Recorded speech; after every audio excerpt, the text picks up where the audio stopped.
광복절날 저는 양로원을 좀 방문을 했습니다. 특별히 광복에 대한 큰 감격이 있는 어르신들을 좀 찾아가서 빨래를 좀 해드리려고, 이불 특히. 그래서 우리 천호동교회 청년들하고 갔습니다. 이 천호동교회 청년들은 평균 52세입니다. 그냥 이렇게 젊은 청년들이 아니라 제가 예전부터 함께 이렇게 사역을 같이 했고, 또 노숙에 사역할 때 이렇게 계속 저와 함께 했던 분이고, 지금도 계속 같이 하고 있어요. 지금 천호동 종교교회 출석하고 있는 청년들인데 거의 제 또래예요. 거의 돌싱이고요. 남자들이 혼자 사는 것도 재밌나 봐요. 그래서 잘 보입니다. 그 친구들하고 가서 그냥 막 입을 탁 내가지고 막 대화하고 막 발로 밟고. 그래서 그날 제가 반바지 입고 나갔어요. 우리 새 여자가 있었는데 어디 가나 싶었을 거예요. 그래서 여행 간다고 그랬거든요. 그래서 막 하는데 어르신들이 너무 좋아하시더라고요. 그 어르신들이 어떻게 그 일을 하실 수가 있겠습니까? 저번에 한번 갔을 때 보니까 이불에서 냄새가 나더라고요. 그래서 요즘에 날씨가 얼마나 좋아요. 그래가지고 청년들한테 야, 우리가 거기 가자. 가서 이불 싹 빨자.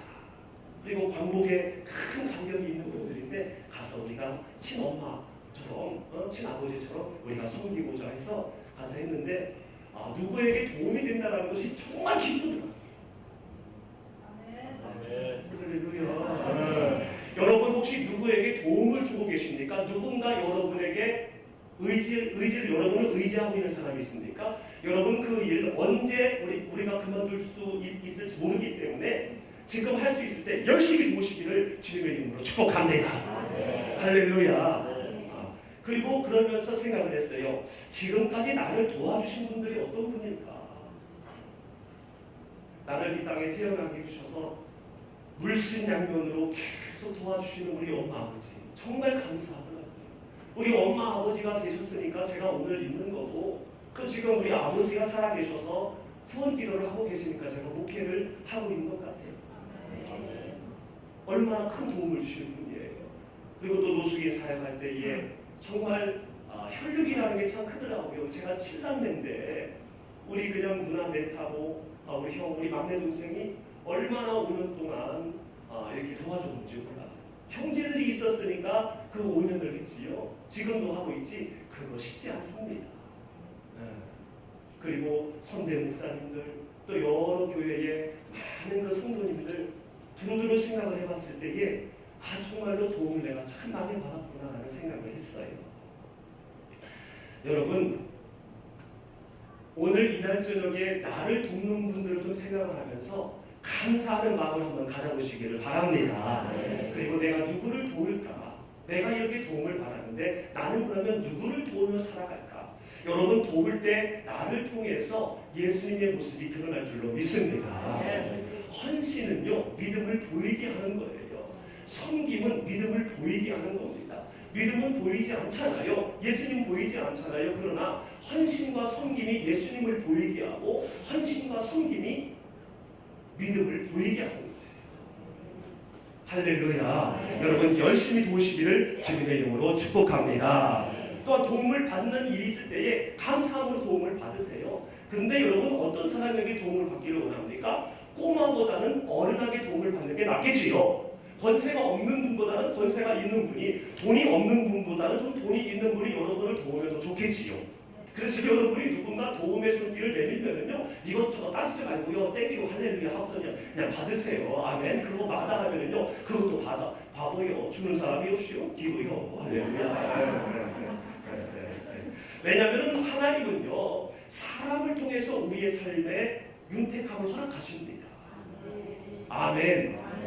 그냥 하나님이 하루아침에 무슨 하늘에서 뚝 떨어뜨려 주시는 것이 아니라 사람을 통해서, 그러므로 내가 먼저 도울 때 도움을 받을 수가 있는 거예요. 관계 속에서 우리는 하나님의 사랑과 하나님의 흔적을 볼 수가 있거든요. 그러므로 내가 움직이지 않으면은 하나님의 사랑, 하나님의 흔적을 느낄 수도 볼 수도 없는 거지요.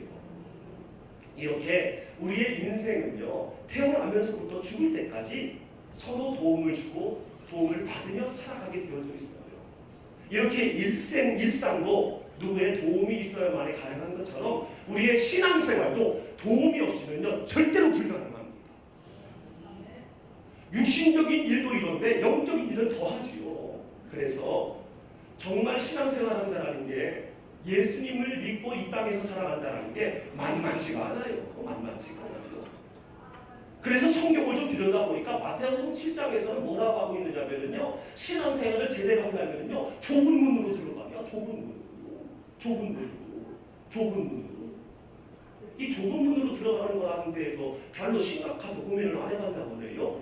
저는 예수님을 인격적으로 영접한 다음에 마태복음 7장 11절에 저한테 들어갔어요. 좁은 문으로 들어가요. 이게 굉장히 부담이 되더라고요. 물론 좁은 문으로 들어가라는 말씀이 어떤 말씀인지 확 이해도 안 됐지만 하여튼 대문으로 들어가야지 왜 좁은 문으로 들어가야지 희한하네. 이해가 안 됐어요. 게다가 마태복음 16장에서는요 네 십자가를 지고 나를 쫓으리야. 네 십자가를 져야만이 내 제자가 된대요.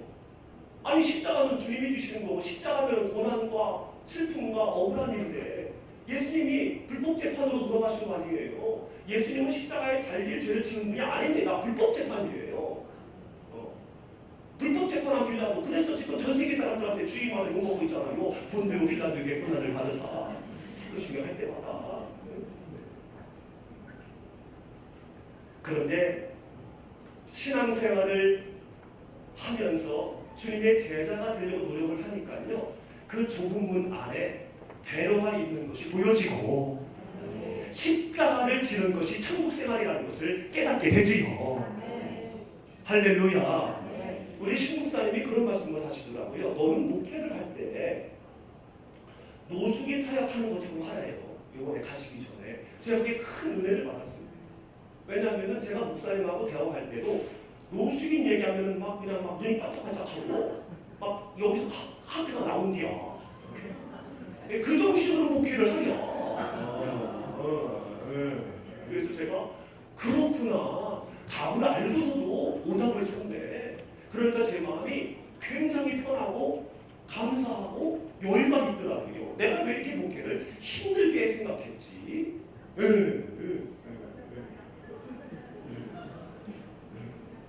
그 친구들을 만나면요, 그게 어떻게 보면은 십자가라고 할 수 있습니다. 쉬운 일은 아니잖아요.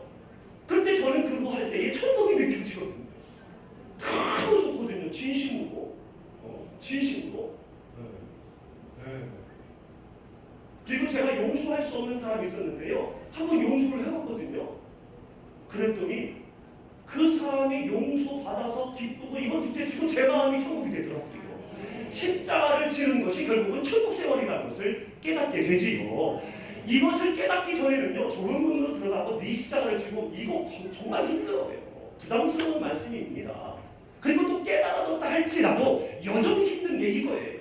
왜? 우리는 연약한 육신을 갖고 있기 때문에. 왜? 성령께서 우리를 도우시지만 악한 영이 그 뒤에서 또 미혹하고 있기 때문에 요랬다 저랬다 하는 거예요. 제 자신이. 그러므로 여러분 신행생활 할 때에 일단 외적으로 보이는 도움을 받으시기를 주님의 이름으로 축복합니다. 특별히 교회의 도움을 받으세요. 교회의 도움을 받으십시오. 교회가 얼마나 귀한 곳이냐면요. 저도 거리의 친구들을 만나면 목적이 뭐냐? 일을 하게 해서 교회로 가게 하는 겁니다. 일을 하면은 씻을 수 있고 씻으면은 교회로 올 수가 있어요. 교회는요. 주님이 오시기 전까지, 내가 이 땅을 떠나기 전까지 천국을 잃어버리지 않도록 여러모로 보호해주고 양육해주고 훈련해주는 것이 어디냐? 유일하게 교회예요. 교회만이 이 일을 가능하게 합니다. 제 아무리 믿음이 있고 성령 충만하다 할지라도 교회 생활을 제대로 하지 아니하면요 제멋대로 살게 되어져요. 그럴 수밖에 없어요. 그래서 교회에서도 보면은요 엄한 소리 하는 분들 가끔 있습니다. 물론 우리 교회는 없어요. 그런데 저기 가면 있어요. 교회에 대해서 엄한 소리 하는 분들이 어떤 분입니까? 대체적으로 주일만 교회 나오는 분이에요. 대체적으로 주일만 나오는 분들이 꼭 교회에 대해서 엄한 소리 합니다. 찬양대가 뭐야? 키보드 소리가 왜 이렇게 커? 송팀적으로 또 돈을 왜 줘야냐? 뭐지? 싸움 갖고 찬양을 뭐지? 이렇게 보이는 거예요. 여러분 교회에 있는 모든 예배, 모든 훈련, 모든 행사에 적극 찬양하시길 주님의 이름으로 축원합니다. 천국은 누구 거의 것이라고 했지요? 누구 거의 것이라고 했습니까? 침노하는 자의 것이에요. 침노하는 자의 것. 침노라는 것이 바로 뭡니까? 금메달 달려고 길 쓰는 게 침노예요. 100m 달리는데 그냥 여유 있게 달리는 사람 봤습니까? 그거 미친 사람이요.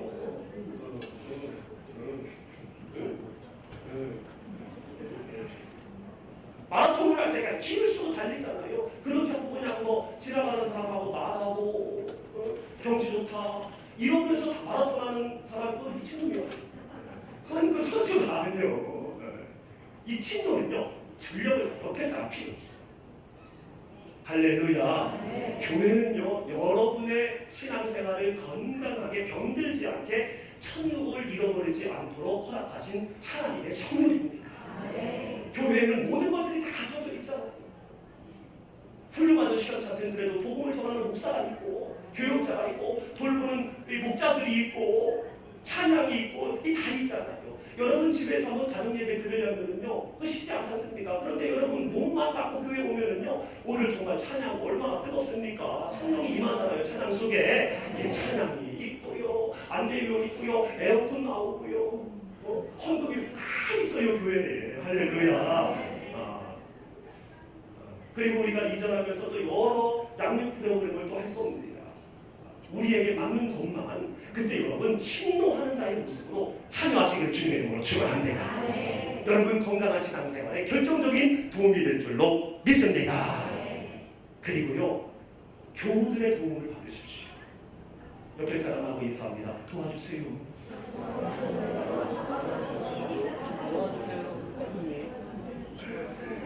여러분은요 진짜 옆에 있는 사람을 도와야 주는 게 바로 뭐냐면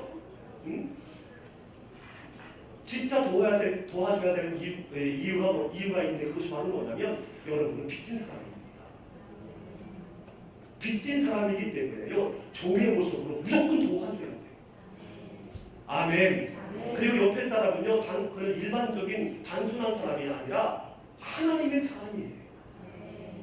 옆에 있는 분을 위해서 예수님이 십자가에 죽으셨어요.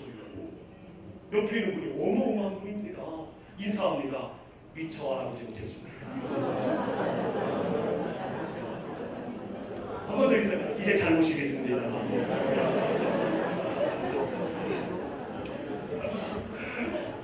할렐루야.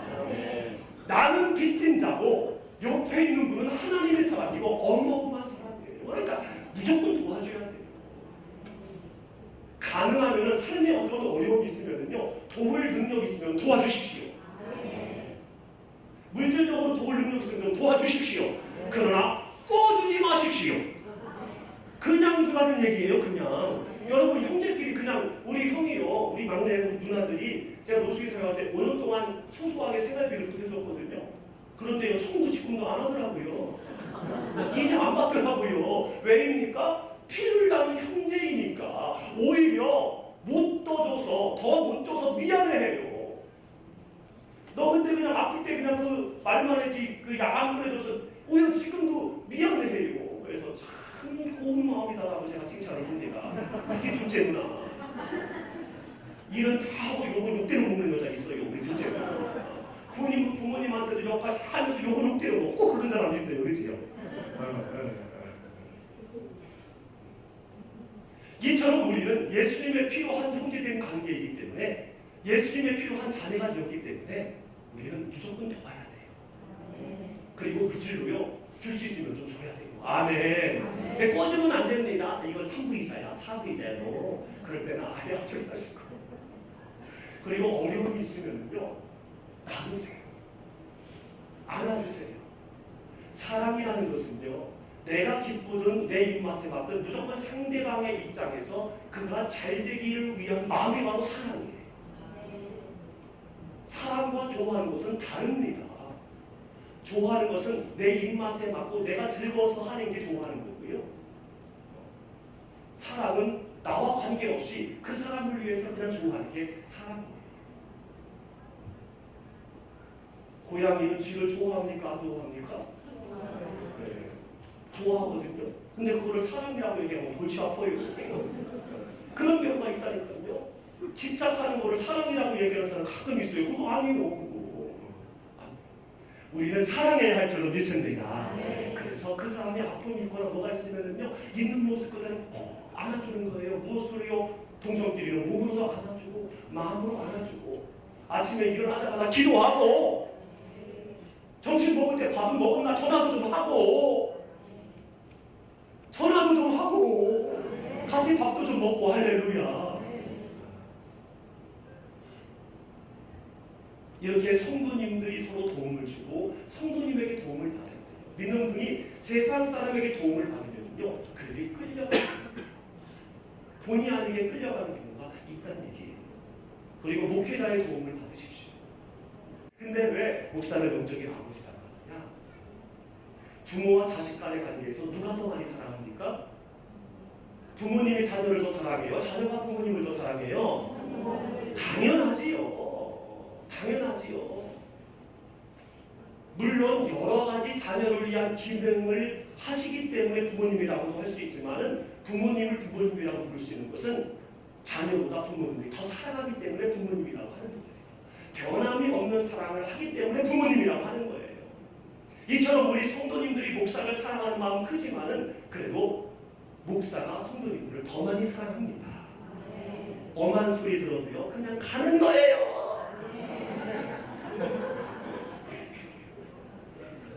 누가 뒤통수 다니고 뭐라고 해도 괜찮은 거예요.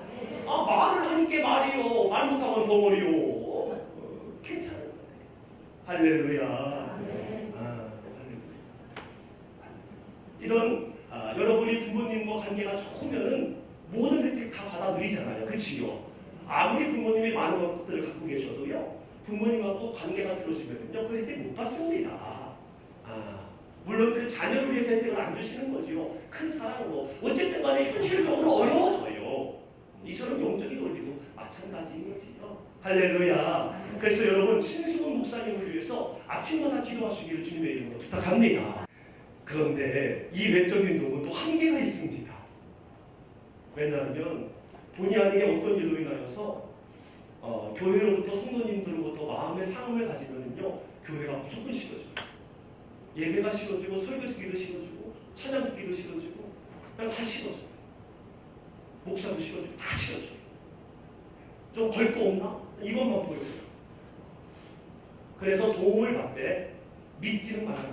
믿음이라는 것은 따라합니다. 사람은 믿음의 대상이 아니라 사랑의 대상이다. 믿음의 대상은 하나님뿐이에요.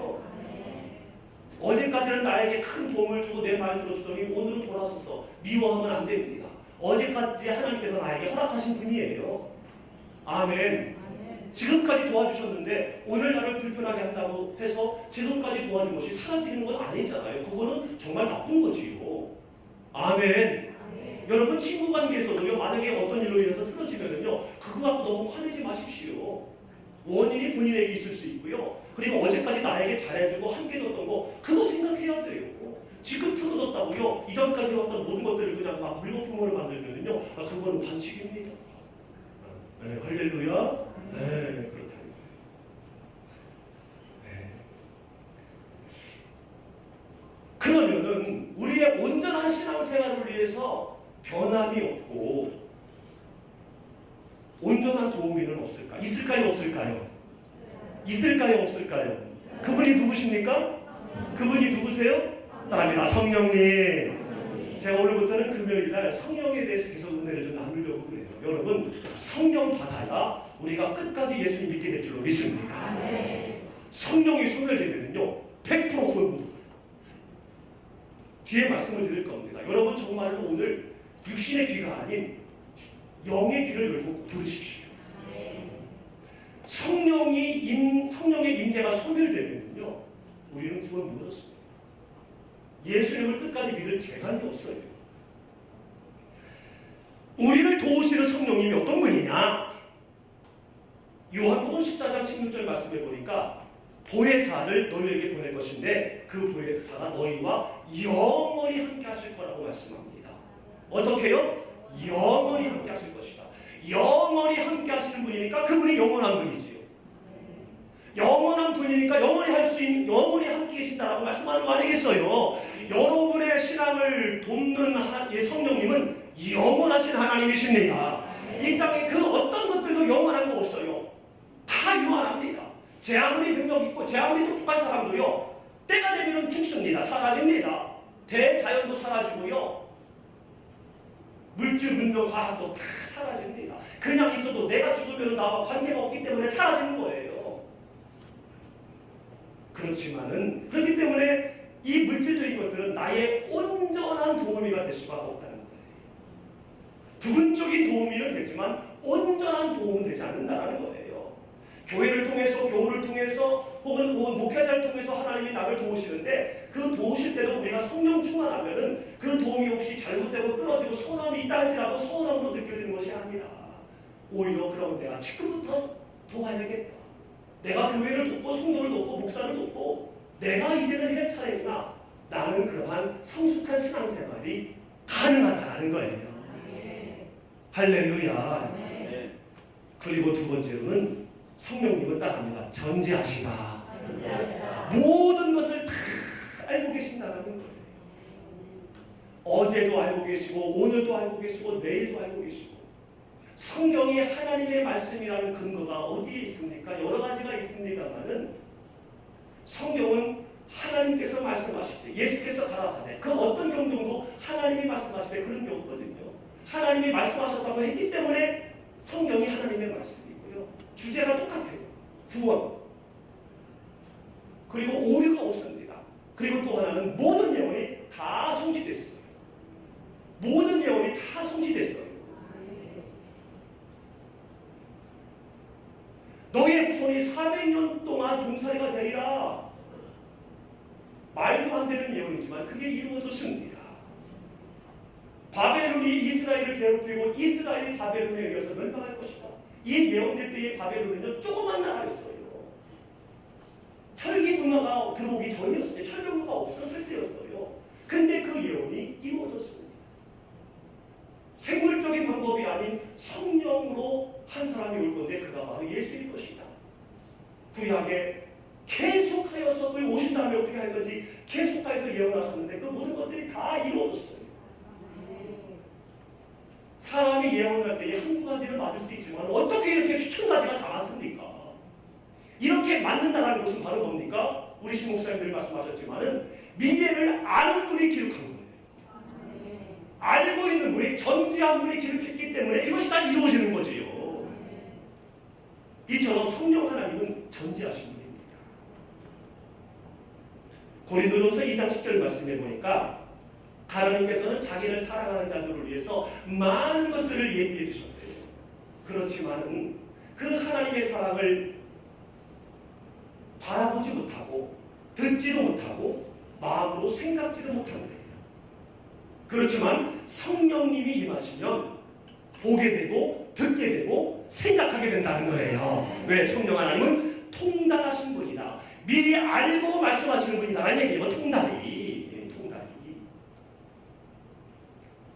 우리의 모든 것들을 알고 계시는 그 성령 하나님이 여러분의 도움인 줄로 믿습니다. 뿐만 아니라 그분은 전능하시고 무소부재하십니다. 어디를 가든지 간에 계시는 분이에요. 그러면 이 성령 하나님은 우리 구원과 어떤 관계가 있을까? 구원의 조건이 무엇이지요? 전에 한번 말씀드렸습니다. 구원의 조건. 요한복음 3장 16절 같이 한번 암송합니다. 시작. 하나님이 이 세상을 너무너무 사랑하셔서 독생자를 보내주셨대요. 그리고 그분을 믿으면 멸망치 않고, 여기서 멸망은 어디입니까? 뭡니까? 지옥 간다는 거지요. 멸망치 않고 그 다음에 지옥의 반대가 뭐예요? 영생을 보내주신, 사랑으로 보내주신 독생자를 믿기만 하면, 믿기만 하면 나를 위해 죽으셨으나 부활하셔서 다시 오실 그 주님을 나의 구주로 믿기만 하면 우리는 천국 백성 된대요. 구원 받는데요. 이것이 구원의 조건입니다. 여러분 예수님을 믿으십니까? 여러분 예수님을 믿으시지요? 할렐루야. 그러면 여러분은 구원의 조건에 딱 맞는 분입니다. 그런데 구원의 주인공이신 예수님이 요한복음 3장 3절 말씀에 좀 얼른 이해가 안 되는 말씀을 하십니다. 나를 믿어야 구원을 얻는다. 하나님의 나라에 갈 수 있다라고 말씀하시고 또 이거를 전하라고 하셨으면서 이 요한복음 3장 3절에 와가지고는요, 사람이 거듭나지 아니하면 하나님의 나라를 볼 수 없느니라. 그 앞에 진실로 진실로 진실로 진실로 두 번 한다는 것은 진짜라는 거예요. 진짜 따라합니다. 진짜라는 거예요. 거듭나지 아니하면은 하나님의 나라를 볼 수 없대. 거듭난다는 게 뭐지? 하는데 5절에 바로 말씀합니다. 물과 성령으로 나지 아니하면 하나님 나라에 들어가지 못합니다. 물은 예수님이시지, 나를 마시는 자는 영원히 목마르지 아니하리라. 그거는 이해가 돼요. 예수님이 구원의 조건이니까. 근데 그 다음에 성령으로 나야 된대요. 성령으로. 예수님뿐만 아니라 성령으로 나야 하나님의 나라를 들어간다는 거예요. 헷갈립니다. 그렇다면은 예수님을 믿어야 된다는겨, 성령을 받아야 된다는겨. 따라합니다. 예수님을 믿어야 된다는겨, 성령을 받아야 된다는겨. 예수님을 믿으면 구원 얻는다라는 그 구원의 조건을 알겠는데, 지금 다시 다른 말씀을 합니다. 성령으로 번역에 다시 태어나지 않으면 하나님의 나라에 못 들어간대요. 그런데 이걸 갖고 고민하는 것은 미련한 것이라고 제가 예전에 말씀드린 적이 있습니다. 이것을 무엇으로 비유했지요? 물이 끓으면 100도가 되고 100도면 물이 끓는 것인가? 라는 예와 같다는 얘기였습니다. 무슨 얘기냐면, 물이 끓으면은 몇 도예요? 끓는 점이 100도니까. 그치요? 그리고 이게 끓는지 안 끓는지는 모르겠지만 온도계를 딱 갖다 쟀는데 그 온도가 100도면은 끓는 거예요? 안 끓는 거예요? 끓는 거예요. 이 비유와 똑같다는 것입니다. 무슨 말씀이냐면, 예수님을 믿으면 성령이 임하시고, 성령이 임하셔야 예수님을 끝까지 믿을 수 있다는 거예요. 할렐루야. 여러분, 예수님을 믿는다는 것은 의지적인 결단입니다. 믿는다. 내가 믿는다. 어느 분 보니까 나 믿어야 되겠다. 말씀 보니까 믿어야 되겠다. 의지적인 결단이에요. 의지적인 결단이라는 것은 환경과 상황에 의한 또 하나의 결과물입니다. 환경과 상황에 의한 결과는 환경과 상황이 달라지면 결과도 달라져요. 그러므로 내가 예수님을 믿는다라는 의지적인 결단은 내가 구원을 얻었다, 천국 간다라는 확신의 모습이 아니라는 거예요. 나도 확신이 되지 않는다는 거예요. 내가 구원을 얻을 만한 믿음을 갖고 있다는 것은 사실 하나님 외에 알지 못하지요. 이 땅에서 저분은 하나님의 나라에 엄청난 생각이 있을 거야 하고 있는데 가보니까 없는 분이 있다고 그랬잖아요. 그래서 천국 가면 놀라는 게 뭐라고 그랬지요? 있을 사람이 없고, 저 사람은 분명히 없을 거예요 했는데 와보니까 그냥 한 자리에 앉아있어. 그래서 껄좀 든다잖아요. 이럴 줄 알았으면 저렇게 할 걸. 아이고, 이럴 줄 알면 사랑할 걸, 용서할 걸, 예배 많이 드릴 걸. 껄요.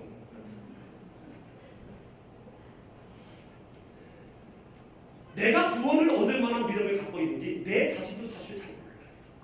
오늘 저녁에 한번 여러분 진정으로 가슴에 손을 넣고 한번 생각해 보십시오.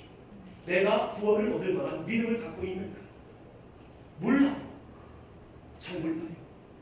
어제 다르고 오늘 다르고 내일도 또 다를게요. 그래서 예수님을 믿겠다는 의지적인 결단을 갖고 애를 쓰면 보증으로 성령님을 주신다는 거예요.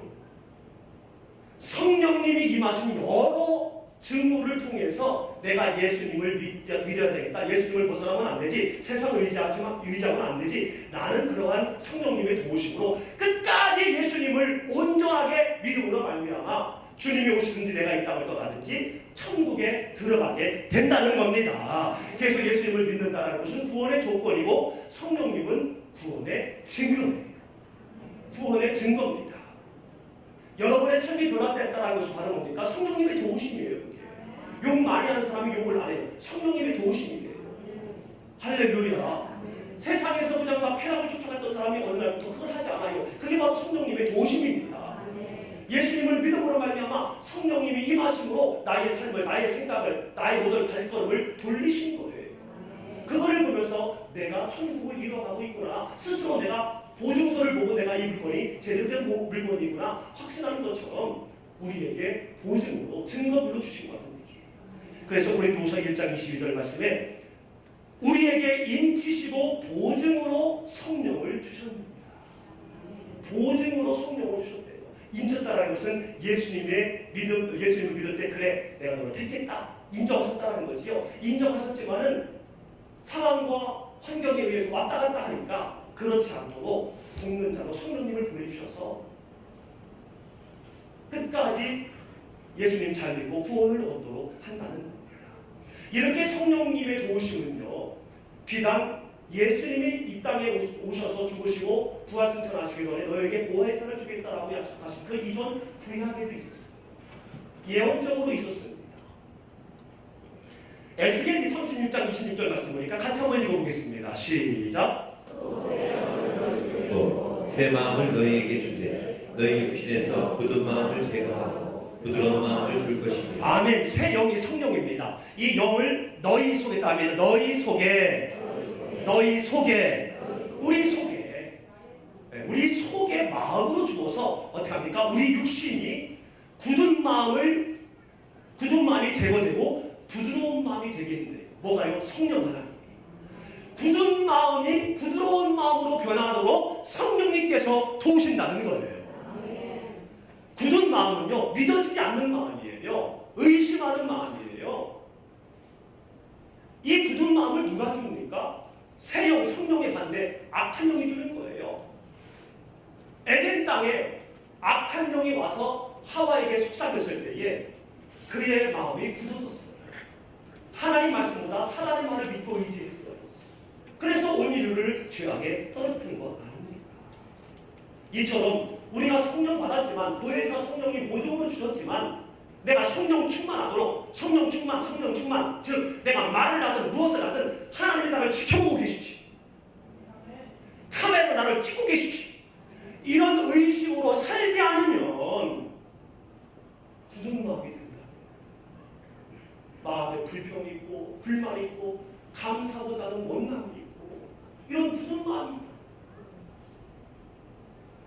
그러나 성령이 임하시면은요, 부드러운 마음, 즐거워하는 마음, 쉽게 믿는 마음, 용서하는 마음, 감사하는 마음, 손해보는 마음, 할렐루야, 이런 마음이 된대요. 누가 이런 역사를 한다고요? 성령님이 우리 속에 집어넣으셨어요.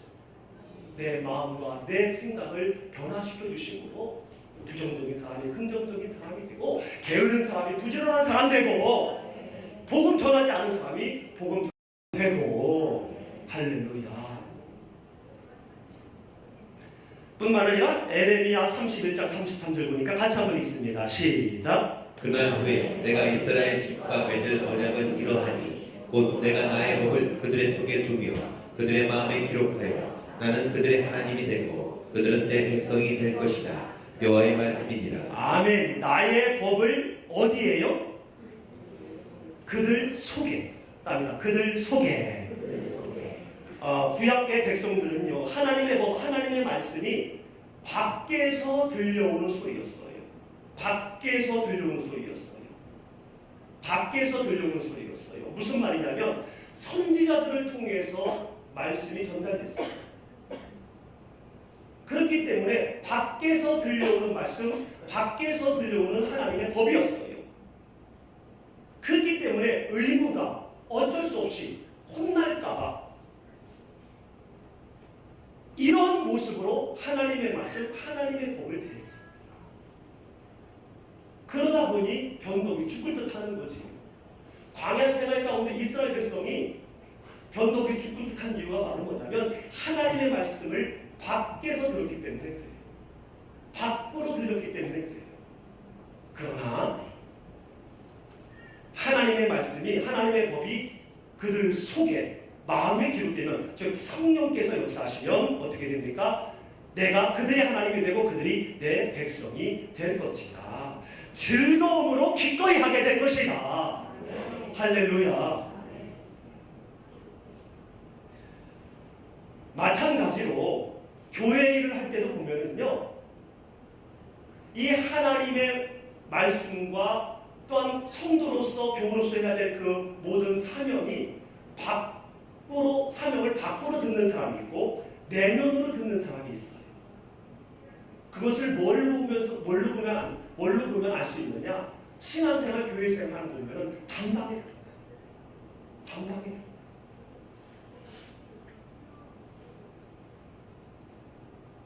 교회 일이기 때문에 하긴 해야 되겠는데요.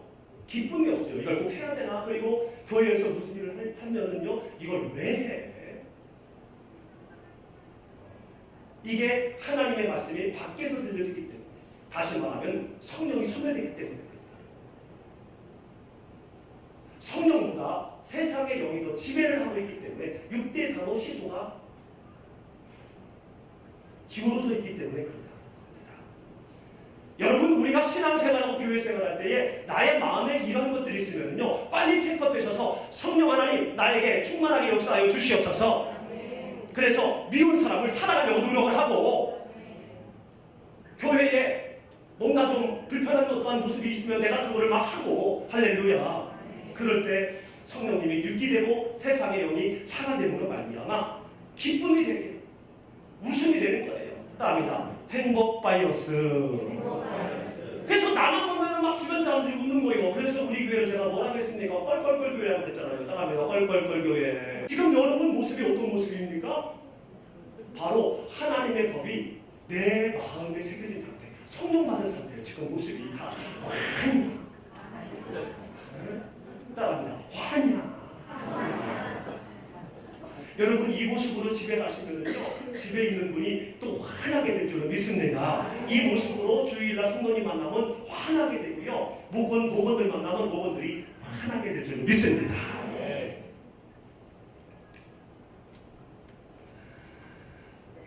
할렐루야. 여러분, 이 하나님의 말씀, 즉 하나님의 말씀이 내 마음에 기록된 상태, 즉 성령을 받고 신앙생활하는 것과 성령 충만하지 않은 상태에서 신앙생활하는 것을 제가 선물 받은 차로 예를 들은 적이 있습니다. 기억하시지요? 기억해도 또 할게요. 못 들은 분을 위해서 고급 세단을 선물을 받았습니다. 근데 어떤 사람은 그 좋은 차를 밀고 가요. 근데 어떤 사람은 탁 시동을 켜고 부드럽게 쫙 달려갑니다. 어떤 사람이 그 차를 제대로 활용하고 있는 사람이에요? 그렇죠. 문을 열고 들어가서 시동을 켜고 쫙 목적지로 가는 사람이 그 선물을 제대로 쓰는 사람이지요. 예수 구원의 조건이 되시는 예수님을 우리에게 하나님이 선물로 주셨어요. 아멘. 아멘. 그리고 성령이라는 기름을 우리에게 주셨어요. 물과 성령, 기름을 주셨어요. 근데 예수님이라는 선물은 받기만 하지만 기름이라는 성령을 받지 못하면 예수님을 밀고 가는 거예요. 신앙생활하는 게 너무 힘들어요. 천주교는 술 먹고 담배 먹고 다 하는데 여기는 왜 그냥 꼭 하면은 일주일에 한 번 간격으로 술 먹지 마라, 담배 먹지 마라 그러는지 몰랐어. 술도 안 먹고 담배 안 먹고 어떻게 그 사회생활을, 야 목사가 사회생활 해봤어? 한번 네가 한번 해봐. 가능한가? 이러면 속으로 이렇게 될 수 있어요. 신앙생활 하는 게 성령 받지 않으면요 힘들어요. 교회 나오는 게 힘들고요. 힘들어요. 차를 밀고 가니까 힘들지요. 그러나 성령 받으면 어떻습니까? 너무 신앙생활 하는 게 재밌어요. 기뻐요. 할렐루야. 이거를 선물이신 예수님을 제대로 활용하는 거예요. 성령 충만과 술 취함의 공통점을 1대1 양육할 때, 지도 양육할 때 제가 말씀드린 적이 있지요. 술 먹는 사람과 성령 충만한 사람의 공통점, 술을 먹으면 말이 많아진대요. 웃는 사람은 어떻게 알고 있지?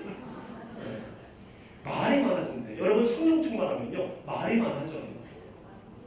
내가 오늘 저녁에 금요일에 갔는데 성령이 하는데 막 가슴이 뜨거워지면서 막 설교를 듣는데, 목사님 무슨 그 감옥자나 시부들끼리 놀러가지도 않고 그냥 막 우리 양당 가가지고 빨리 가는데 난 어디 갈까? 이런 아주 만나는 사람마다 얘기하는 거예요. 성령 충만한 증거입니다. 수다쟁이가 돼요. 교회 다니는 게 수다쟁이 되는 것은요 성령 받았다라는 겁니다. 예수님 제대로 믿고 있다는 거예요. 그러니까 혹시 여러분 가족 가운데 열심히 신앙생활하다가 수저되게 된 것 같고 뭐라고 하지 마십시오. 야, 성령 충만하구나. 저 속에 천국이 있구나. 저 속에 대로가 있구나. 큰 길이 있구나.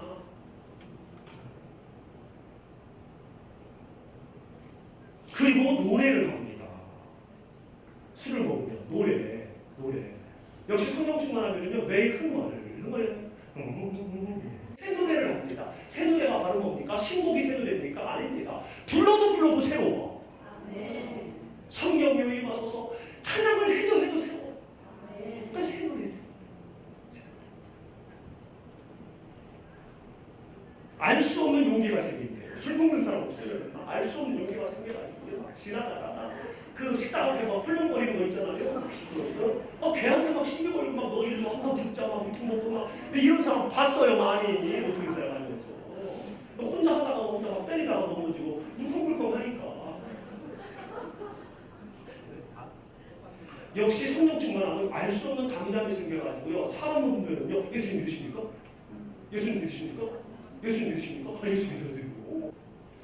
그리고 또 잘 운대요. 술 먹으면 우는 사람 있죠? 성령 받으면요 찬양해도 눈물이 나고 말씀 들어도 눈물이 나고. 제가 주일날 설교할 때 정말 여러분은 못 보지만 설교하는 사람은 보잖아요. 꼭 3명 정도가 우세요. 할렐루야.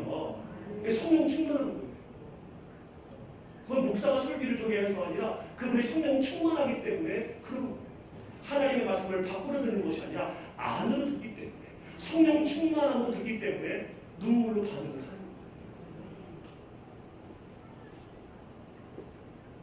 여러분 가족 가운데 열심히 신앙생활하면서 여성화되어지고 막 잘 우는 사람 있지요.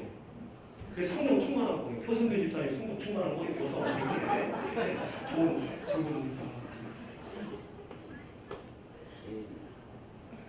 기분이 좋아진대요. 기분이 좋아. 성령 충만하면요 너무 기분이 좋아요. 그래서 제사님교회에게 말씀하셨던 항상 기뻐하라. 이거를 그냥 그대로 행하는 거예요. 나 좋아요. 누가 뭐래도 좋아요. 세상이 다 내 거예요. 왜? 맞는 말이지요. 이 말. 천지를 지으신 하나님이 내 아버지시니까 천지가 다 내 거잖아요. 하나님이 내 아버지다. 천지를 지으신 그 하나님이 내 아버지다. 그 배짱으로 사는겨. 할렐루야. 그냥 누가 뭐라고 하면 하루 이틀은 좀 힘들지만 그냥 한 말에 괜찮은겨.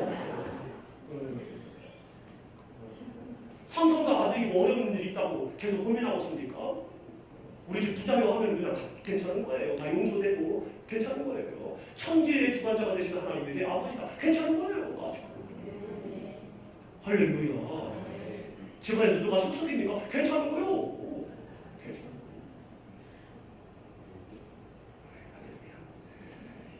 요엘서 2장 28절 29절 같이 한번 읽습니다. 시작. 그 후에 내가 내 영을 만민에게 부어주리니 너희 자녀들이 장래일을 말할 것이며 너희 늙은이는 꿈을 꾸며 너희 젊은이는 이상을 볼 것이며 그때에 내가 또 내 영을 남종과 여종에게 부어줄 것이며. 아멘. 말씀드렸습니다.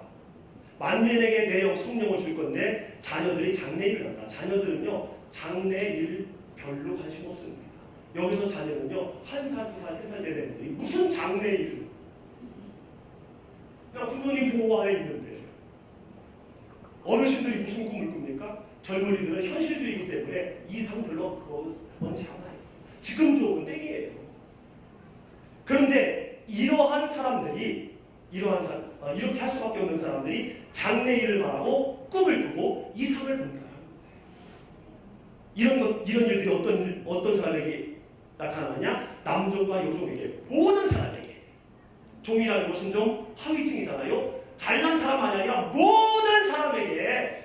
할렐루야. 성령 충만하면은 어떤 상황에 있는 사람이든지 간에 할 수 없는 불가능한 일들을 하게 될 줄로 믿습니다. 여전히 나는 그것을 할 수 있는 능력이 없어요. 연약해요. 그럼에도 불구하고 한다는 거예요. 나는 그 사람을 사랑할 수 있는 능력이 없습니다. 그런데 사랑스러워져요. 나는 그 사람을 이해하고 용서할 수 있는 그러한 인격이 아니에요. 근데 그 사람이 이해되고 용서가 돼요.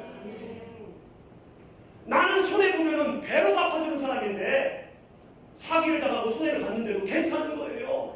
내가 좀 손해를 봤지만 나로 인하여 저 사람이 생활하면 괜찮아진다면 그것도 하나님의 은혜지. 이러한 이해할 수 없는 마음이 생긴다는 거예요. 여러분 삶 가운데 이런 경우 많이 있지요?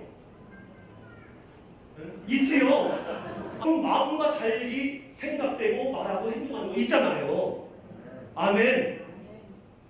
그거는 옆에 사람이 알아요. 특히 내외관들이 알아요. 아니 저 사람이 이런 모습을 이런 말을, 그게 바로 성령이 충만하다는 증거예요. 성령이 충만하다는 것은 보증이기 때문에 예수님을 믿고 있다는 증거예요. 구원을 얻을 만한 믿음을 갖고 있다라는 증거예요. 전에도 한번 예를 들었는데, 여러분 제가 스케이트를 잘 탈 것 같아요? 못할 것 같아요? 미리 말씀드릴게요. 못합니다. 네, 시골에서 자라가지고요. 뭐 스케이트는 그건 면접 아들이가 있는 거고, 뭐 썰매 타지요. 그거고, 썰매 타가지고 이렇게 하고. 해지 스케이트가 어디 있습니까? 안 타봤어요. 그래서 언제 타냐면요. 제가 96년도 울산으로 목회 내려갔는데요. 그때 청년들하고 제가 이렇게 교제를 하다가 스케이트장을 갔어요. 울산은요. 어지간한 도시에는 실내 스케이트장이 없는데요. 거기에 실내 스케이트장이 96년도에 2개나 있었어요. 그 스케이트를 갔는데요. 그 학생들, 청년들은 목회자를 다 잘하는 줄 알잖아요. 그리고 그때 축구도 제가 하고 탁구도 했는데 요만큼 했거든요. 이게 운동의 잼뱅이는 아니거든요. 했는데 잘 타는 줄 알고 저를 데리고 갔는데, 와, 스케이트 이거를 이렇게 신고 얼음판에 올라갔는데 그냥 자동으로 스트레치가 되더라고요. 아이고, 가랭이 찢어진다는 말 그때 경험했습니다. 그 고통은요, 주님 만나는 고통이라서 주님 만날 뻔했어요, 그날. 그래서 얼른 일어나서 벽 붙잡고 애들이 보면은 잡고 있고, 없으면 가다가 쭉 가고. 그래서 몇 번 하는데 회장이 이걸 본 거예요. 와가지고, 전도사님, 전도사였어요. 변호사님, 스케이트 못 타요. 못 타. 저희들이 알려준다고 제 뒤를 잡고서 이렇게 알려주더라고요. 무릎을 안으로 이렇게 하고 이렇게 하고 이렇게 하고. 그래서 그 말한 대로 제가 자세를 하고 뒤에서 청년이 잡아줬어요. 잡아주고 이렇게 하는데 되더라고요.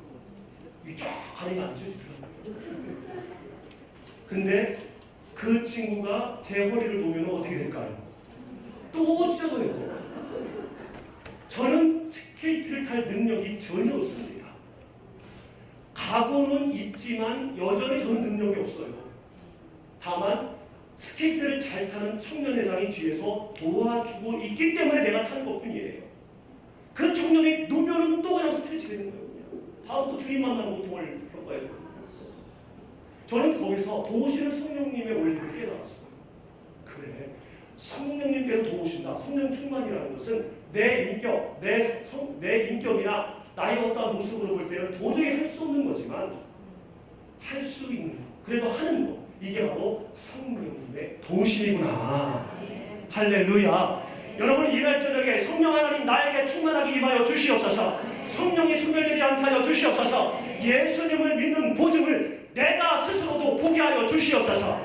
기도할 때에 여러분을 할 수 없지만 하게 되는 역사가 일어나게 될 줄로 믿습니다.